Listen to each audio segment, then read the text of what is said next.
Fl-isem tal-Missier u tal-Iben u tal-Ispiritu Santu.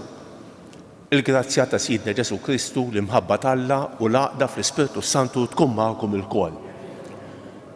Ħutjew narfu ħtijietna biex nitħejjew tajjeb ħalli niċċelebraw dawn il-misteri qaddisa.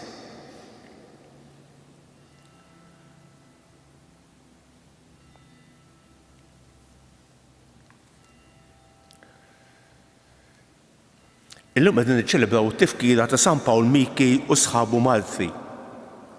Se nofru dan is-sagrifiċċju tal-quddiesa għall-erwieħ tas-saċerdoti war-ruħ Mary Ġorda Majna.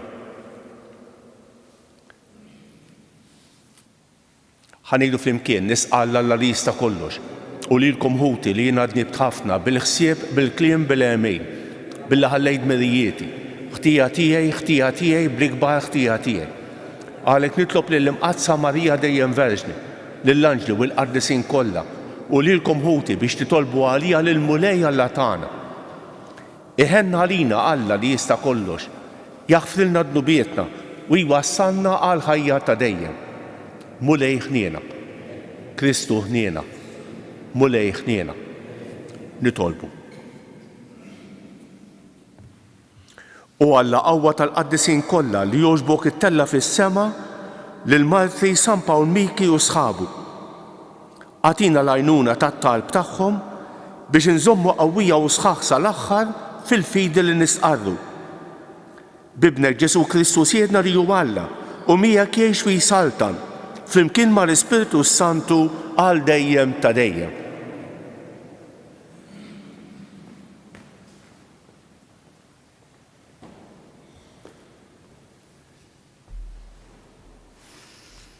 Qari mill-ewwel ktieb ta' Slatin. F'dak iż-żmien Salamun wieqaf quddiem l-artal tal-Mulej, quddiem il-ġema kollha ta' Iżrael, fetaħ diraħ biraħ lejn is-sema u qal: Mulej Alla ta' Iżrael, la fis-sema l fuq u lanqas hawn nisfel fl-art ma hemm Alla jħor bħalek, għaliex int lil dawk il-qaddejja tiegħek li jimxu fil-preżenza tiegħek b'qalbhom kollha ma tiksrilhomx il-patt li għamilt magħhom, lanqas ma tonqsilhom mill-imħabba li dejjem urejthom. Imma tgħid tassew li Alla se jgħix fuq l-art. Ara, lanqas biss ismewwiet u smewwiet ta' smewwiet ma jesowk, aħseb u ara dan id-daqsxejn ta' tempju li bnejt jien. Għati widen għalhekk Mulej Alla tiegħi għat-talba u s-supplika tal-qaddej tiegħek. Għati widen għall-għajta ta' ferħ u talba ta' dan il-qaddej tiegħek, qiegħed iressaq illum quddiemek. Lejl u nhar ħarsek taqlaħħix minn fuq dan it-tempju, imma minn fuq dan il-post li għalih int qontet. Ismi jkun hemm. Isma' it-talba li jagħmillek il-qaddej tiegħek għal dan il-post. Isma' mela din is-supplika li l-qaddej tiegħek u bil-poplu tiegħek Iżrael sewa sew f'dan il-post qegħdin jagħmlulek. Isma'na jint mis-sema fejn int toqgħod. Isma'na u waħfrilna. Il-kelma tal-Mulej. Salm responsorjalu ngħidu flimkien kemm hija għażiża id-dar tiegħek Mulej tal-Eżerċiti. Kemm hija għażiża d-dar tiegħek Mulej tal-Eżerċiti. Tixxenna u tinfena ruħi għat-tempju tal-Mulej. Nanni ferħan bruħi u b'ġismi lill-Alla il-ħaj, ngħidu flimkien. Kemm hija għażiża d-dar tiegħek Mulej tal-Eżerċiti. Sal-asfur isib fejn jammar u l-ħuttafa issib il-bejt taħdel l-artali tiegħek. Hemm int qiegħed iż-żar tagħha, Mulej tal-Eżerċiti, Sultan u Alla tiegħi, ngħidu flimkien. Kemm hija għażiża d-dar tiegħek Mulej tal-Eżerċiti. Ħenjin dawk li jagħmlu f'darek huma jfaħruk għal dejjem. Ħares o Alla lejn it-tarka tagħna, ħares lejn is-Sultan, il-midluk tiegħek, ngħidu flimkien. Kemm hija għażiża d-dar tiegħek Mulej tal-Eżerċiti. Għax jum wieħed fit-tempju tiegħek aħjar minn 1000 jum f'post ieħor. Aħjar noqgħod fuq l-għadba tad-dar ta' Alla tiegħi milli nagħmar fit-tinet tal-ħżiena, ngħidu flimkien. Kemm hija għażiża d-dar tiegħek Mulej tal-Eżerċiti. Inqumu bil-wifqa. Alleluja, alleluja, alleluja.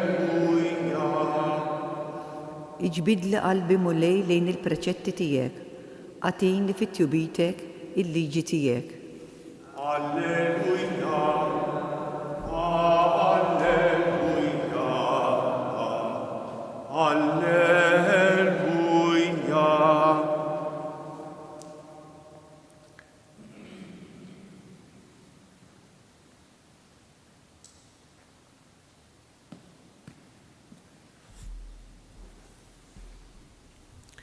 Il-mulej magħkom.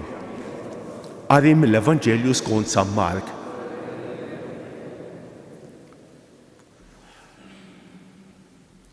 F'dak iż-żmien il-Fariżej u xi wħud mill-kittieba li ġew minn Ġerusalemm inġabru ħdejn Ġesu. U raw li xi wħud mid-dixxipli tiegħu kienu qegħdin jieklu b'idejhom mhumiex indaf, jiġifieri mhumiex maħsulin. Għax il-Fariżej u l-Lut kollha biex iħarsu t-tradizzjoni ta' misserijiethom ma jmissux ikel qabel ma jkunu ħaslu idejhom sewwa. Hekk ukoll wara li jerġgħu lura mis-suq ma jiklux jekk ma jinħaslux. U għandhom bosta drawwiet oħra li baqgħu marbutin magħhom minn żmien għal ieħor, bħalma huma l-ħasil tat-tazzi u tal-buqari u tal-ktieli tal-bronż. Mela l-Fariżej u l-kittieba staqsewh: dan għala d-dixxipli tiegħek ma jġibux ruħhom skont it-tradizzjoni ta' misserijiethom, imma jieklu b'idejhom mhumiex indaf. Iżda hu weġibhom: sewwa ħabbar Iżajja fuqhom jan nistgħu ġbieħor, bħalma hu miktub: dan il-poplu biex xuftejn biss jagħtini ġieħ, imma qalbhom hija l-bogħod minni. Fiera hija l-qima li jagħtuni, jgħalmu dottrina li mhijiex għajr preċetti tal-bnedmin. Hekk intom twalbu l-kmandamenti tAlla biex tħadnu t-tradizzjoni tal-bnedmin. U qalilhom: ħelu iġġibu fix-xejn il-kmandamenti tAlla biex tħarsu t-tradizzjoni tagħkom. Mosè qal: weġġaħ lill-missierek u l-ommu, u min iżeblaħ lill-missieru jew lill-ommu għandu jieħu l-mewt. Imma intom tgħidu jekk wieħed jgħid lill-missieru jew lill-ommu: il-ġid li għandi li jista' jkun ta' għajnuna għalik huwa qurban, jiġifieri offerta lil Alla, intom imbagħad ma tħalluh jagħmel xejn iżjed għal missieru jew ommu. Hekk iġġibu fix-xejn il-kelma ta' Alla bit-tradizzjoni li tgħaddu minn ġenerazzjoni għal oħra. U bosta ħwejjeġ oħra bħal dawn tagħmlu. Il-kelma tal-mulej tifħir lilek Kristu.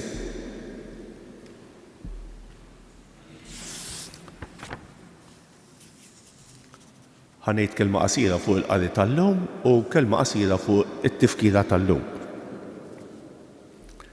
L-ewwel lezzjoni li smajni hija sabiħa ħafna naqrawha fil-konsagrazzjoni tal-Knisja, fl-anniversarju tal-konsagrazzjoni tal-Knisja hija sabiħa ħafna. Salamon kien għadu kif bena it-Tempju ta' Ġerusalemm u jagħmel din it-talba sabiħa, din l-isqarrija sabiħa. Kif jista' jkun li Alla li s-sema u l-art ma jesowx ħajjiġi jagħmel fostna. Kemm hija sabiħa. Ħaġa tal-għaġeb, ħaġa tal-għaġeb. Alla jisma' t-talb tagħna. Isma' mela din is-supplika li l-qaddej tiegħek u l-poplu tiegħek Iżrael sewwa sew f'dan il-post qegħdin jagħmlulek. Veru Alla jinsab kullimkien. Imma b'mod partikolari fit-Tempju, il-poplu ta' Iżrael dejjem fehem li t-Tempju huwa id-dar ta' Alla. Id-dar ta' Alla, dar speċjali, dar differenti. U jekk Salamon u l-poplu Ludi fehem li t-Tempju huwa l-post ta' Alla, u fit-Tempju ma kienx hemm affarijiet tad-dinja l-oħra, kien hemm l-Arka tal-Patt. Kemm aħna għandna nifhmu l-importanza tal-Knisja fejn hemm il-preżenza reali ta' Ġesu. Kemm għandna biex nistaġbu aktar aħna meta fil-knejjes tagħna hemm il-preżenza reali ta' Ġesu fl-Ewkaristija. Kemm aħna aktarhom aħna li ma napprezzawx, li ma nagħmlux differenza. Tara l-quddiesa fuq it-television u tmur tieħu sehem fil-quddiesa u tista' titqalben. Ħafna mill-insara tagħna laqqas biss jagħmlu differenza. Veru li tista' titlob id-dar, imma l-Knisja mill-preżenza ta' Ġesu hija differenti.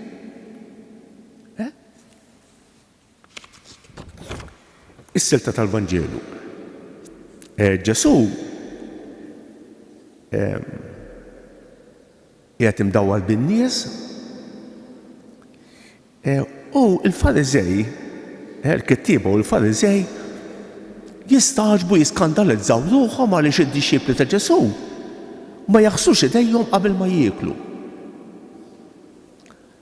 Dawn il-Fariżej u l-kittieba kellhom ħafna drawwiet ġejjin mill-antik. Bħalma semma hawnhekk. Kien marru s-suq meta jerġgħu lura lejn id-dar iridu jinħassru li ma kienx li ma messewx ma xi wieħed pagan u hekk saru maħmuġin, saru mnizzejn. Ara, kellhom ħafna drawwiet hekk, il-borom u l-kriet. Ejja. Fejn jikkritikawhom Ġesu? Qegħdin jibdlu dak li hu l-aktar importanti ma dak li hu inqas importanti. Kemm jiġrilna hekk fil-ħajja. William Barclay għandu storja ta' wieħed rabbi li kien il-ħabs.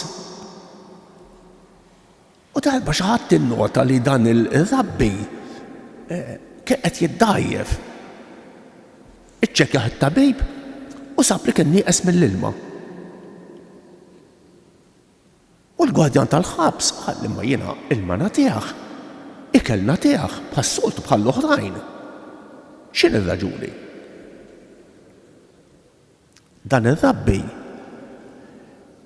kien qed juża l-ilma mhux biex jixrob imma biex joqgħod jinħasel. Jaħsel idejh biex ikun ara skont il-Vanġelu tal-lum. Qed jibdel l-affarijiet importanti ma dak li huma inqas importanti. Aktar kien importanti għalih li jixrob l-ilma milli jinħasel bih. Dan il-Vanġelu jfakkarni f'ħafna mill-insara tagħna wkoll. Ikonna l-festi ħsiebhom fin-nar u fil-marċ u fl-armar affarijiet tajbejn imma mbagħad ma jmorx il-quddiesa. Qed tibdel l-affarijiet importanti ma l-affarijiet inqas importanti. Fl-Italja hemm id-drawwa li n-nies aktar imorru ċ-ċimiterju, speċjalment nhar ta' Ħadd, hija sagrosanta. Imma tħalli ma jmurx il-quddiesa. Le qed taqleb l-affarijiet. Din hija l-kritika ta' Ġesu. Qed taqleb l-affarijiet. Nagħmel passiġġata u nagħmel il-jogging u nagħmel ma nafx immur nimxi. Ħaġa tajba. Imbagħad it-triq tal-Knisja ma nafx fejn hi. Qed taqleb l-affarijiet. Qed taqleb l-affarijiet. Ħa nitkellmu fuq il-qaddisin tal-lum. Illum qegħdin niċċelebraw il-San Pawl Miki u sħabu Martri. Il-Martri tal-Ġappun ngħidulhom. Dan 30 sena wara l-evanġelizzazzjoni ta' San Ġessaverju fil-Ġappun għamet persekuzzjoni. U tafu għaliex? Għax kien hemm wieħed kaptan Spanjol u beda jiftaħar li l-Ispanjoli u l-Portugiżi ħajjidħlu l-Ġappun. U sama l-Imperatur tal-Ġappun u ħalef li joqtol lill-insara. Biħmerija.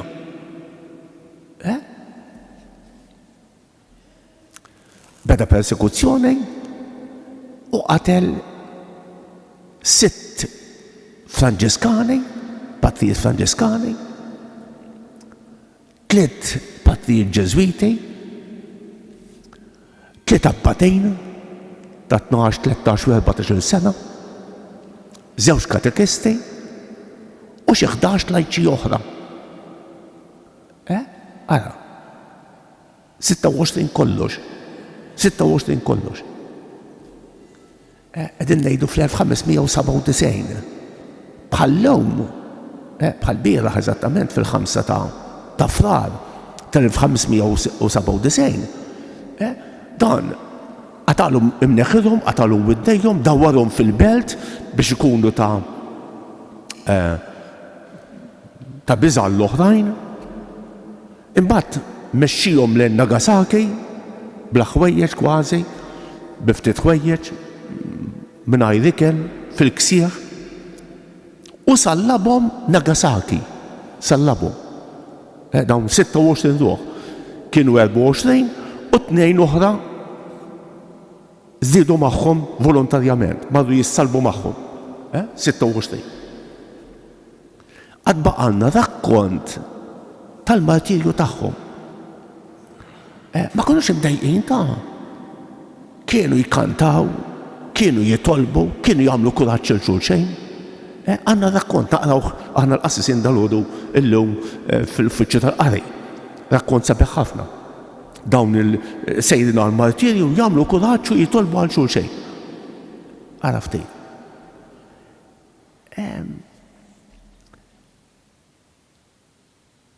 Dawn il-martri jgħalmuna ħafna affarijiet. Fost affarijiet oħra jgħalmuna il-bniedem kemm jaf ikun ħanżejr,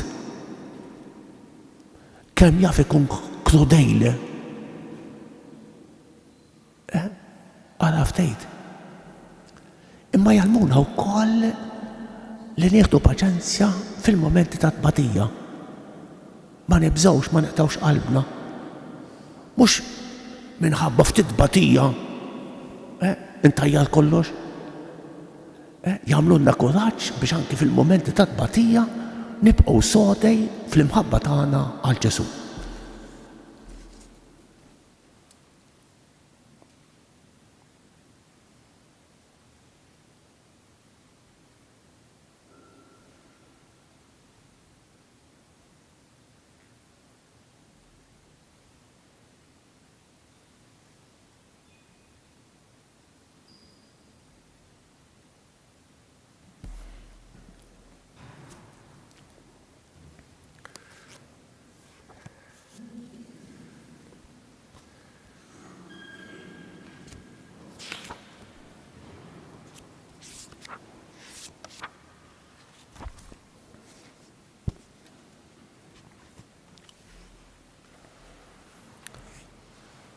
Aħna magħluqa xbija talla u permezz tal-Magħmudija u l-Griż ma ngħixu din ir-rabta tagħna miegħu billi nfittxu biss li nagħmlu dak li jridu.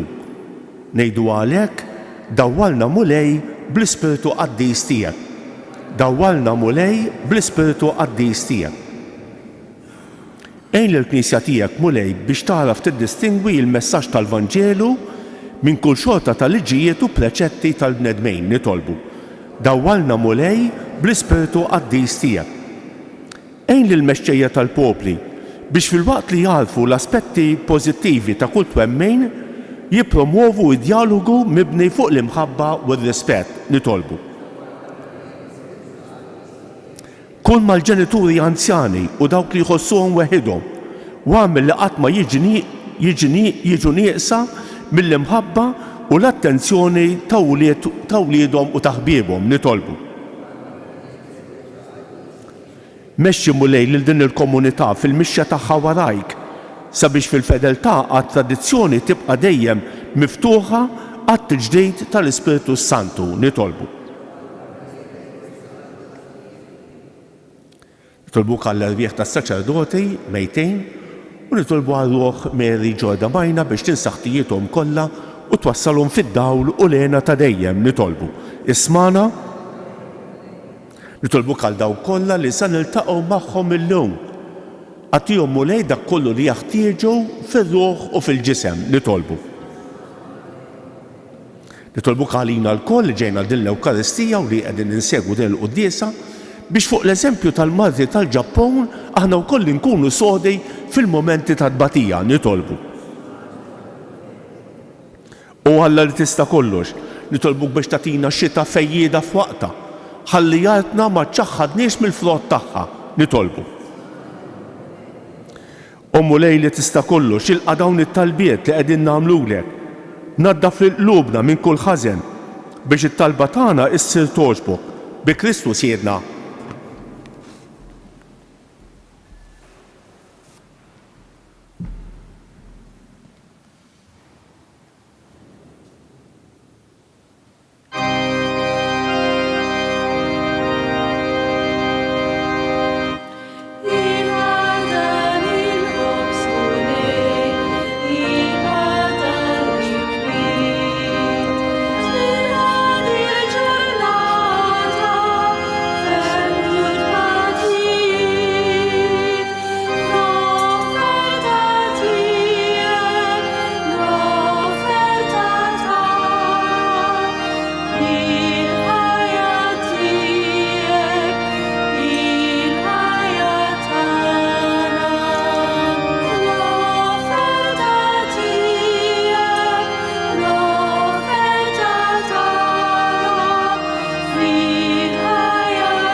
Tolbu ħuti biex dan is-sagrifiċċju tiegħi u tagħkom ikun joġob l-Alla l-Missier li jista' kollox.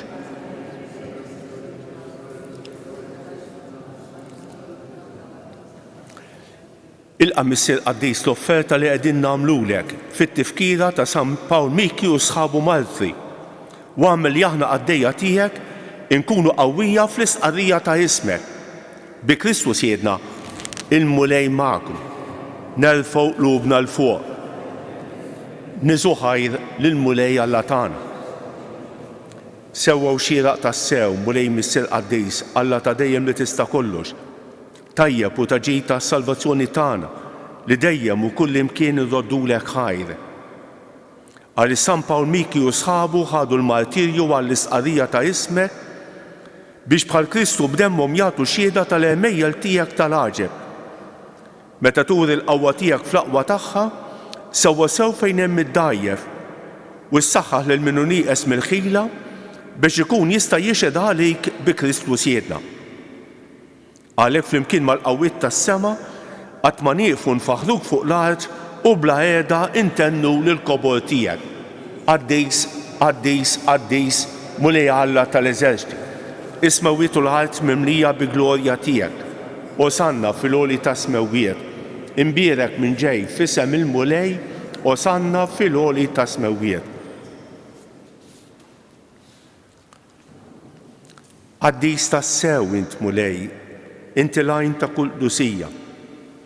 Qaddes għalhekk nitolbuk dawn l-offerti bil-barka tal-Ispirtu tiegħek biex isiru għalina l-ġisem u d-demm ta' Sidna Ġesu Kristu li meta kien se jingħata biex miraj ħibati ħajl ħobs ratt il-ħajr qasam tal id-dixxipli tiegħu u qal: ħudu u kulu l-kol minn dan għax dan huwa ġismi li jingħata għalikom.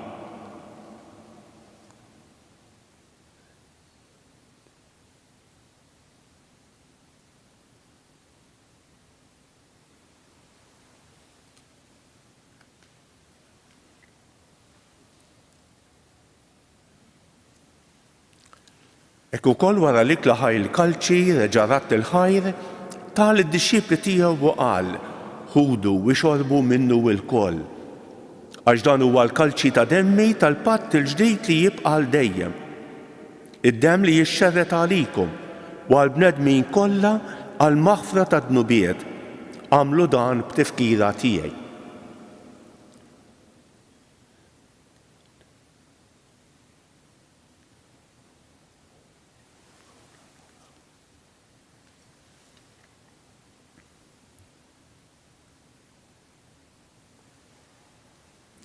Dan hu l-misteru tal-fidi, inħabbru l-mewt tiegħek mulej.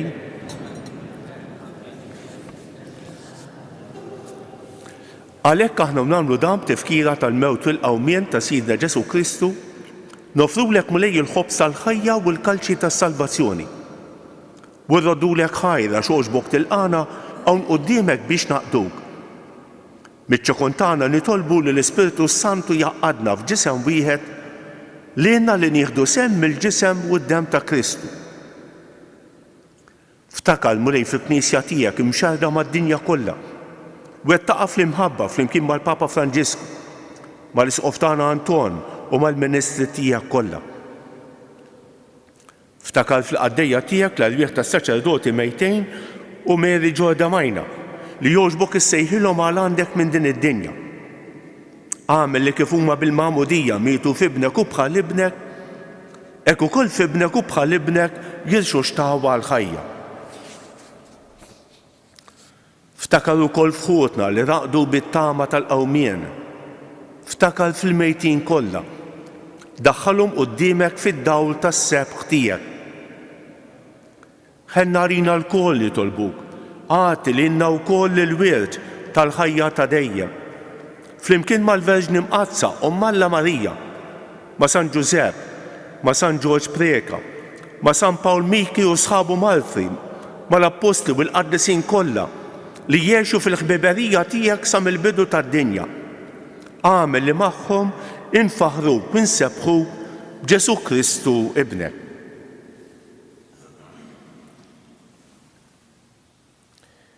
Bi Kristu ma' Kristu u fi Kristu jingħata lilek Alla Missier li tista' kollox flimkien mal-Ispiritu Santu kull ġieħu glorja għal dejjem ta' dejjem.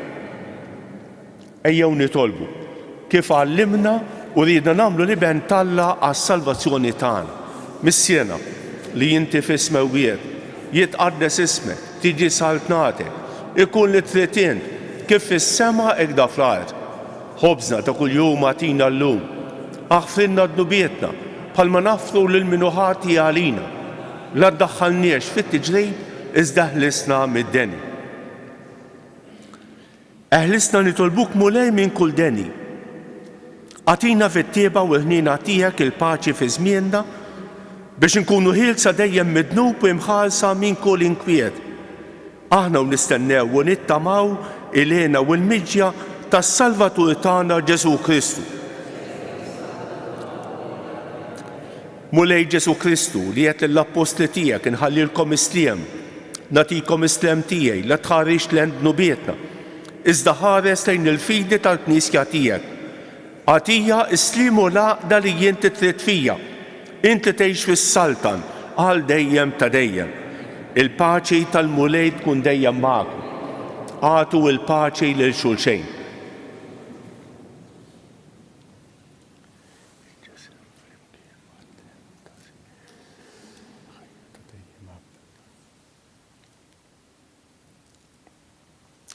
Ħaruf Alla li tneħħi d-nubiet tad-dinja ħenna għalina. Mulej Ġesu Kristu bil-Alla l-ħaj bil-mewt tiegħek kitret minnek il-Missier bil-ħidma tal-Ispiritu Santu ħajla d-dinja tal-ġisem u d-demm għaddis tiegħek. Eħlisni meħtijiet kollha u minn kull ħażin.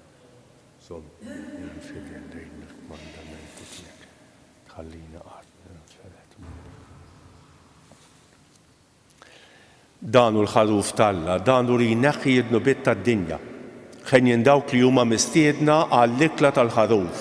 Mulej ma jistħoqlix li tidħol taħt is-saqaf tiegħi iżda kelma waħda u ruħi tkun imfejqa.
U bil-bifa bħala ringrazzjament wara qalbi ngħidu flimkien, glorja lill-Missier u lill-Iben u lill-Ispiritu Santu. Glorja lill-Missier u lill-Iben u lill-Ispiritu Santu. Glorja lill-Missier u lill-Iben u lill-Ispiritu Santu. Nitolbu. U Alla inti tajtna dawl tal-aġeb fuq il-misteru tas-salib permezz tal-martirju ta' San Pawl Miki u sħabu. Fil-ħnina tiegħek għamel li bil-qawwa tas-sagrifiċċju li offrejnielek inżommu dejjem fedili ma' Kristu u nħabbilku fil-Knisja għas-salvazzjoni ta' kulħadd. Bi Kristu siedna ħanejdu dak it-tlieta Avamarijiet lill-Madonna li talbitna hija stess minn dan is-santwarju. Nofruhom b'mod speċjali għal dawk li għaddej minn mumentej diffiċli jew ta' persekuzzjoni fil-ħajja tagħhom. Sliem għalik Marija, bil-grazzja mimnija l-murej miegħek, imbierek inti fost in-nisa u imbierek il-frott tal-ġuf tiegħek Ġesu.